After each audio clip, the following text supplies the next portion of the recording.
Hello नमस्कार छात्रों, आप सभी का आपके ऑनलाइन सेंटर में स्वागत है।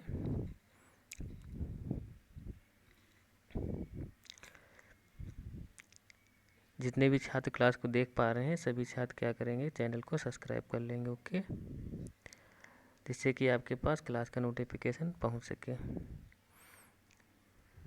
आज की क्लास स्टार्ट करते हैं। आज हम सभी लोग अवतल दर्पण के उपयोग पढ़ेंगे। यहाँ पे देख सकते हैं यूजेज ऑफ कॉन्केव मिरर। तो हमने क्या किया, हम लोगों ने जो है कॉन्केव मिरर के बारे में पढ़ लिया है कि कॉन्केव मिरर किस प्रकार से इमेज बनाता है, ठीक, प्रतिबिंब किस प्रकार से बनते हैं, और कॉन्वेक्स मिरर के बारे में हम लोगों ने अच्छे से डिस्कस कर लिया। ये कंप्लीट हो गया है। तो आज उसी के उपयोग पढ़ेंगे कि इन दर्पणों का उपयोग कहाँ पे किया जाता है। ओके, चलिए देखते हैं। फर्स्ट पॉइंट क्या दे रखा है। तो हमने आपको बताया था जो कॉन्केव मिरर होता है यानी कि अवतल दर्पण होता है, इसका काम होता है अवतल दर्पण का। अवतल दर्पण को हम लोग अभिसारी लेंस दर्पण भी कहते हैं, यानी कि कन्वर्जिंग मिरर भी कहा जाता है। इसका मतलब होता है ये जो अलग अलग प्रकार की जो किरणें आती हैं उनको एक जगह पे इकट्ठा कर लेता है, ठीक है, एक जगह पे इकट्ठा करने का काम करता है। समझ रहे हैं आप। तो इसलिए इसे क्या बोला जाता है, कन्वर्जिंग लेंस भी बोला जाता है। अभिसारी लेंस, अब सॉरी लेंस नहीं, अभिसारी दर्पण भी कहते हैं। तो आपने देखा होगा जो आपकी जो टू व्हीलर होती हैं, ठीक है, जो मोटरसाइकिल्स होती हैं, फोर व्हीलर होती हैं, कि उनकी जो सामने की जो हेडलाइट होती है, ये जो सामने की हेडलाइट होती है, ठीक है, आप जो सामने की हेडलाइट होती है उसमें जो दर्पण लगा होता है वह अवतल दर्पण ही होता है, ठीक। तो और एक ईएनटी डॉक्टर होते हैं, ईयर नोज टीथ डॉक्टर, ठीक, इन्हें ईएनटी डॉक्टर्स कहते हैं। तो ये डॉक्टर्स भी क्या करते हैं, इसी उपकरण का यूज करके हमारे, ठीक है, शरीर के अंदर के अंगों को देखते हैं, उनका परीक्षण करते हैं। तो इन्हीं का हमें उपयोग देखना। चलिए ठीक है, देखते हैं। तो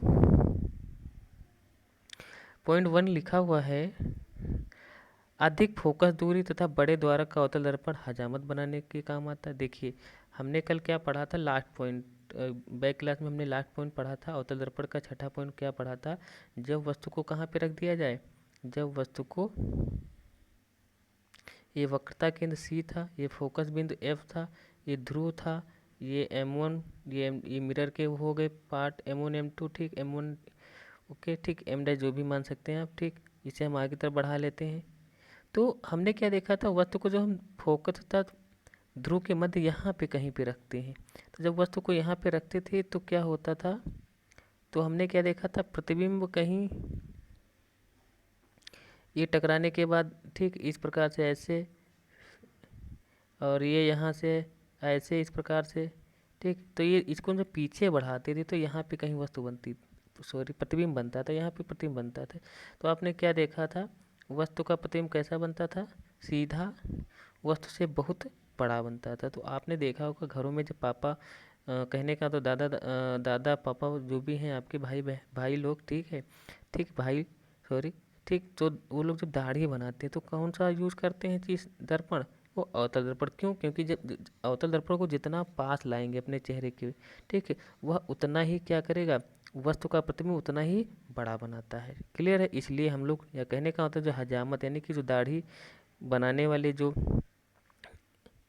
दुकानें होती वहाँ पे कौन सा दर्पण लगाते हैं लोग, हजामत बनाने में अवतल दर्पण का यूज करते हैं, ठीक। ऐसा क्यों करते हैं, क्या लिखा है, चेहरे को दर्पण के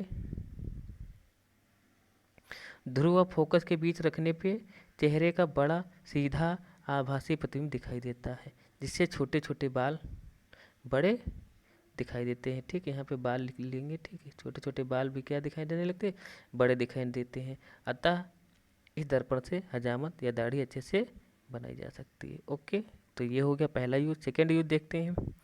सेकेंड यूज है इसका, छोटे अवतल दर्पण द्वारा प्रकाश की किरणों को परावर्तित करके, यानी कि रिफ्लेक्टेड करके क्या करते, एक बिंदु पे, ये परावर्तित करके एक बिंदु पे इकट्ठा करने का काम करते हैं, ठीक, करके डॉक्टर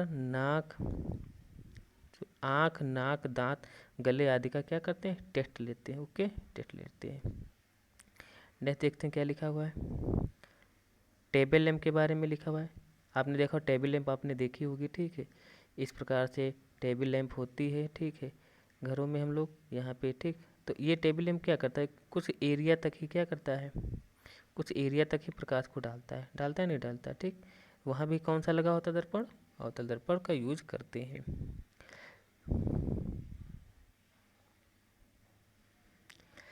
टेबल लैंपों में शैडो, शैडो का मतलब जो छाया होती है उसकी, शेडो में अवतल दर्पण, सॉरी शेडो का मतलब यहाँ पे वो नहीं, शेडो, शेडो का मतलब जो किनारे या जो, ठीक है, वहाँ पे क्या लगा देते हैं, अवतल दर्पण, ठीक है, जिससे क्या हो, प्रकाश रिफ्लेक्ट करके एक ही बिंदु पे आ जाए।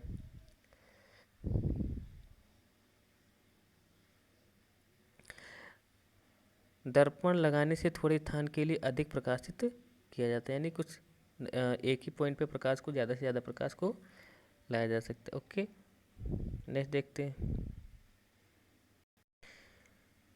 नेक्स्ट पॉइंट यहाँ पे पॉइंट नंबर 4 लिखा हुआ है, रेल के इंजनों, मोटर कारों, अभी हमने आपको बताया जो मोटर, ठीक है, जो आपकी बाइक होती है, मोटरसाइकिल्स होती हैं, जो भी है, ठीक है, या जो ट्रेन रेल के जो इंजन होते हैं, स्टीमरों, सर्च लाइट, सर्च लाइट आपने देखा होगा, ठीक है, आपने मूवियों में देखा होगा, कुछ जो हमारे खदान में जो वर्कर्स होते हैं, ठीक, वो अपने सिर के ऊपर यहाँ पे, ठीक, इस प्रकार से एक लाइट लगी होती है, ठीक, उसे सर्च लाइट कहते हैं, ठीक।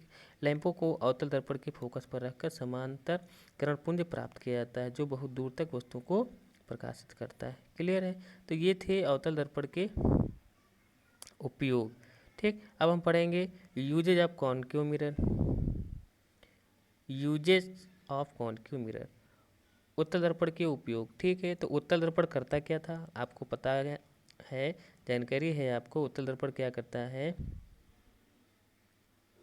उत्तल दर्पण को हम और एक दूसरे नाम से भी जानते हैं, इसे कहते हैं अपसारी। अपसारी का मतलब होता है डाइवर्जेंट, ठीक। ये करता क्या है, ये प्रकाश की किरणों को फैलाने का काम करता है, ठीक है। जैसे एक स्थान से कोई प्रकाश निकल रहा हो तो चारों तरफ फैलाने का काम करता है, ठीक है। जैसे मान लीजिए यहाँ पे कोई आपने देखी कोई टार्च, ठीक है, या गलियों में जो आपने देखा होगा स्ट्रीम लाइट लगी होती, ठीक है। जैसे मान लीजिए स्ट्रीम लाइट लगी हुई है आपकी गली में, तो आपने देखा वहाँ से क्या होता है, प्रकाश चारों तरफ फैलता है, ठीक है। तो जब प्रकाश चारों तरफ फैल जाए तो उससे क्या, तो वहाँ पे कौन सा दर्पण लगा होगा, उत्तल दर्पण, ठीक है, उत्तल दर्पण लगा होता है। इसे अपसारी या डाइवर्जेंट, ठीक है, क्या कहेंगे, डाइवर्जेंट मिरर कहा जाता है। डाइवर्ट का मतलब होता है बिखेर देना, ठीक है, या फैला देना, ऐसे समझो, ठीक है। ओके, समझ में आ रहा होगा, ठीक है, बहुत सिंपल सा है, कोई खास डिफ़िकल्ट नहीं है जो आपकी समझ में ना आए।